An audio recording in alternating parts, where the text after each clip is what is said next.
Hi friends, in this video I am going to discuss about Oracle database interview questions and answer for L1, L2 and L3 level DBA resource. Whoever is working from like 2 3 years and wanted to switch and you wanted to attend interviews.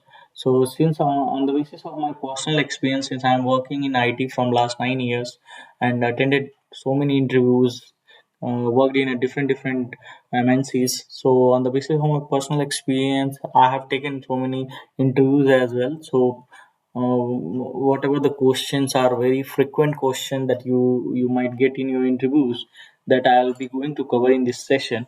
So let's start discussing the first question. So first question is what happened when you run a SQL statement in Oracle? At the big at the very beginning when you connect to a SQL Plus or SQL Developer or from any end user machine when you request for database connection from application side. So that request first of all it goes to listener, and listener will have a host and port information. So from there it will generate a request, dispatcher request, and that dispatcher request will go to the server process, and server process will have two different types like shared server process or dedicated server process. So by default it will be a dedicated server process, but as per your need, people choose shared server process, and then that request will go to the through PGA. The session will get stored into that. The whatever the connection is getting established, the session will be recorded into a PGA, program global area, and from server process that request will go to the your instance connection, the database instance SGA. Inside the SGA there is a different sub component. In that there is a library cache, buffer cache. So that request will first go to the library cache, and in share pool it will have a two sub components like library cache and data dictionary cache. So in library cache it will go for syntax check and semantics check, and then after doing this validation on a library cache, it creates a blueprint. And if it finds that data it's present in the buffer cache as a executed SQL, then it will if it will find that data, then it will return the same output without creating an execution plan for that. With the existing execution plan, it will fetch that data and it will return to the client. But if the data is not present in the buffer cache, it will go to the data file and fetch that required data from there in the buffer cache, and from there it will return that data to the client. For that it will create execution plan, and with the new execution plan it will find that data from the data file, and then it will return the data. So that's it happen when you fire any SQL statement on a database. So this is the first question. The next question is what is the distinction between the database and instance? So the database is, it's a combination of physical files. The physical files that host the data and the information that compose of data are refers as a database file. That the files are like control file, data file, and readlog file are amongst them. Whereas the storage that is distributed or accessible by all the threads and background processes is referred as an instance. And also you can say instance is a combination of SGA plus background process. So SGA is a storage memory area, and background process are the medium that is establishing connection between the SGA and data files. So that is called as instance. And the next question is what is bind variable in Oracle? In Oracle database, bind variable plays a very important role. So bind variable can be used to improve the SQL query performance. and store returns code and debug the PLSQL subprogram. Basically, in performance, bind variable plays a very important role. It reduces the hard parsing. Actually, in the same next question we'll be discussing the hard parsing. So bind variable reduce the parsing and execution cost when the statements are getting executed multiple time with a different data values. So if we use a bind variable, then we no need to go for new execution plan. By using a same execution plan, we can execute the data and we can get this data. This is because Oracle can reduce the statement execution and context inside of having a rephrase and cause a multiple statement. For example, you can use a bind variable to replace the number in statement to avoid the hard parsing. So overall meaning is it improves the performance. It doesn't require to go for fetching the data from the disk again and again, because when it goes to fetch the data, it required to do the scanning of a table. It takes time, and overall your CPU utilization, your resource consumption and memory utilization will increase, and overall the database slowness will increase. So for that, bind variable plays a very important role for improving a performance. So next question, this is also a very frequent question you will be getting in your interviews, like what is hard parsing and soft parsing. When when an SQL class comes into in the data Oracle database, Oracle first check whether it has been executed or not by looking at the library cache. If the query has been executed before, Oracle use the previous execution plan without parsing this SQL. This process called soft parsing means you no need to go for new execution plan. With the existing execution plan, you can get that executed SQL, and that will be called as soft parsing. But if the query has not been executed before, Oracle will go for the execution execute will go for hard parsing. It will go for new execution plan, and it will be called as hard parsing. So the next question is, what is the definition of normalization and what do the various type of normalization details? So it is the process of structuring a relational database fields and table to reduce the complexity and dependence. It guarantees that our data is consistent by saving the memory. So there are various type of normalizations. So first, normal form, only single atomic value attributes or columns should be used, and column value must all belongs to a certain domain. And the next is second second normal form. It must be written in a first normal. It should not be but partially dependent. Third, for normal form, it is the shape of the second normal. It also lacks transitive dependency. And fourth is bonds and code normal form. Bonds and code is a more advanced variation of the third normal form. This form is used to deal with abnormalities that are addressed by 3 and F. What are the elements of logical data model and how do they vary from a physical data model? So the the following are the elements of logical data model, like entity, attributes, records, domain, and relationship. So entity is a type of object that we utilize to store the data. It comes with its own table. Attributes, next is attributes. This reflects the information about the entities we are looking at. It is recorded as a table column with a particular data type connected to it.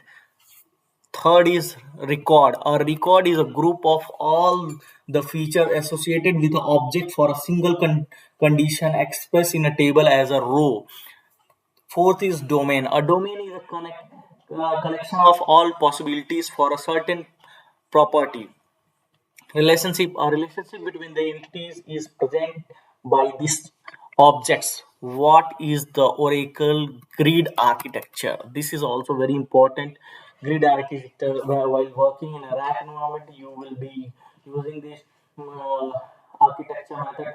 Oracle Grid Design combines a huge database server memory and the connections to create a customized as per the requirement computing the resources by business computing demands. The grid computing architecture consulting evaluates the consumption of resources, change supply accordingly. This might, for example, run a several programs on a grid for a numerous connected database servers. If monthly reports are pending, the database administrator might automatically supply a dedicated server to that program to manage the growing demands.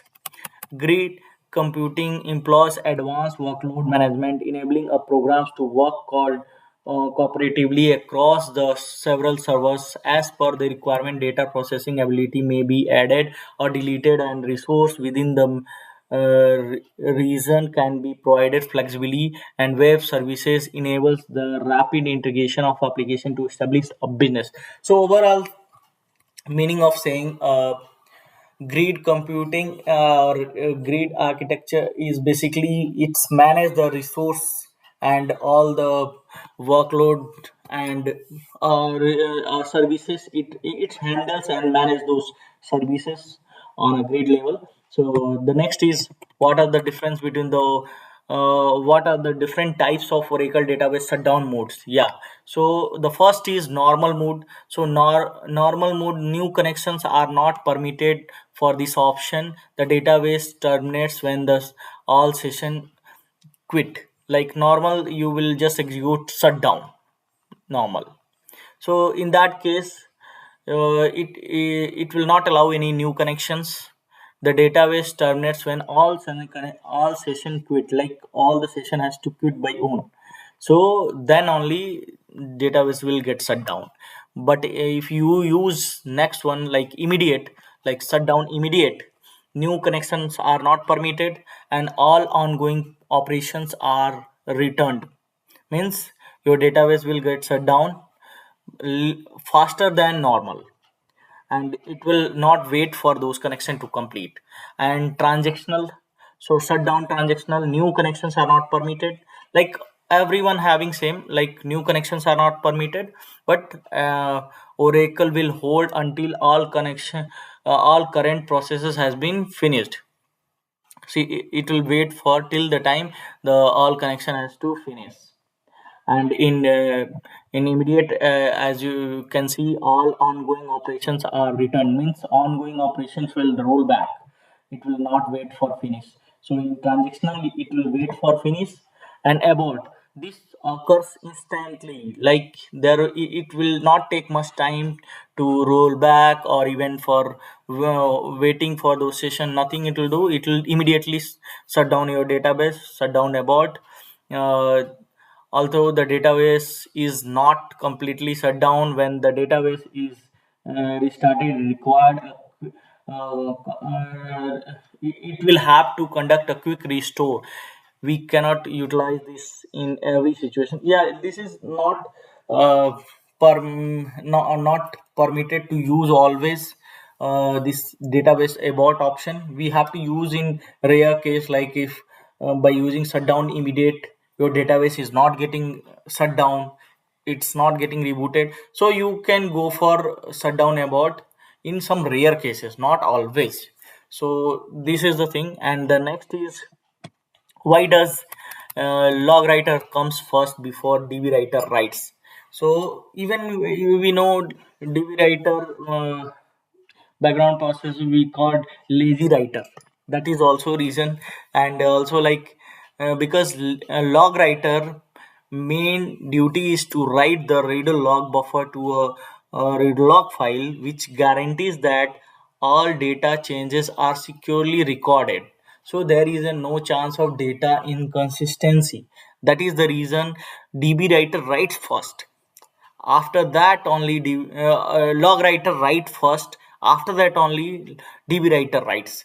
So this is essential to preserving the durability and the consistency of the database.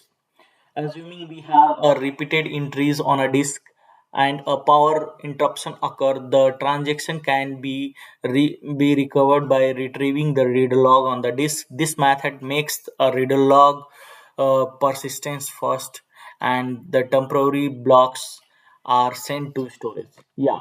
So overall meaning, like log D, DB writer writes after log writer, because log writer will have its own credibility. By that it can ensure that yes, data is completely secure and there is no chance of data loss, and by using that data can get recover and database will be consistent. So that is the meaning of writing log writer first and then db writer writes. What are spinning session in the database? In Oracle, the spinning session is an inactive session that has exceeded a configured limit, such as a resource limit or ideal time. Obviously every session has some ideal time. If it cross that time, then it will become an inactive session, and that cannot be get reactivated. For example, if a user profile specifies an ideal time, and the user is ideal for longer than that time, the session will be spinned and the spin session cannot be reactivated. And the next is, what is a scope parameter? There are various parameters that may be changed and flexibly while using a SP parameter file. This is a most significant advantage of SP file over P file. Every value that you change when database is operating can have one of the three scope values, like sp file or memory, or sometime both. Scope is equal to sp file, scope is equal to memory, or sometimes scope is equal to both. If you use scope of the sp file will alter after the next reboot, like whatever, if you mention scope is equal to sp file, you will alter, it will do the changes after the reboot. And scope is equal to memory, if you mention, storage change will happen immediately, instantly, and after rollback or reboot, that will not reflect. But if you mention scope is equal to both, will alter quickly. And next is distinguish between the delete and truncate. So delete is a dml command and truncate is a ddl command.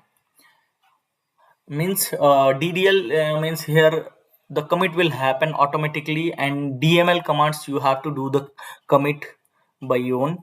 You have to execute after the query execution.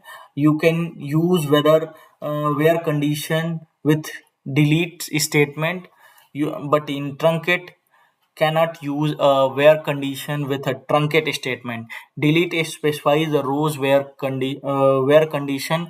All rows will be removed from the table if you use truncate. Slower delete works slower because it use undo segment. Truncate works faster, and delete triggers will get fired. No trigger will get invoked. Would not reclaim the space by uh, replace used by table. Like if you delete something, so whatever the space will get, whatever the blocks will get free up in the table, that is space you cannot reclaim in delete. But if you execute truncate, reclaim the space used by the table, that will get reclaimed. Like your table side will get shrink, and your space will get released in the table space. And would not reset the high level watermark. That is one standard method to decide whether the space is released or not. So in delete, obviously you that will not reset, but in truncate that will get reset out.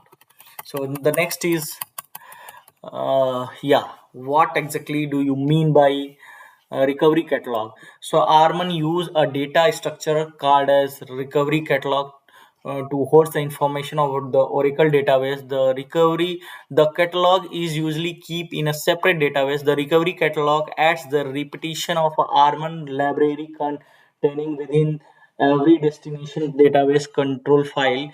It acts as a backup metadata store. Obviously, like recovery catalog, by the name itself you can understand, like it is recovering database.